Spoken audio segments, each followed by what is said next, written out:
तर अजित पवार मंत्रिमंडळ भाजपच्या चिन्हावरती लढणार अशी टीका रोहित पवारांनी केली आहे। तर रोहित पवार बच्चात त्यांना माझे कार्यकर्ते उत्तर देतील, मी त्याला उत्तर देण्या इतका तो मोठा झालेला नाही अशी टीका अजित पवारांनी केली आहे।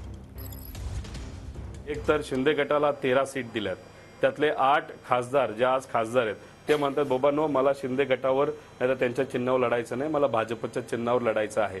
तसंच अजितदादा मित्रमंडळाचे सुद्धा काही लोक अशाच पद्धतीने बोलत आहेत आणि त्याच्यामुळे कुठेतरी बावनकुळे साहेबांना असं वाटते अरे आपल्याजवळ 2 शक्ती असताना त्या शक्तीतले अनेक खासदार आणि तिथे असणारे उमेदवार असं म्हणत आहेत की आम्हाला भाजपबरोबर जायचे, त्यामुळे कदाचित बावनकुळे साहेबांच्या मनामध्ये एक अहंकार जागा झाला असावा।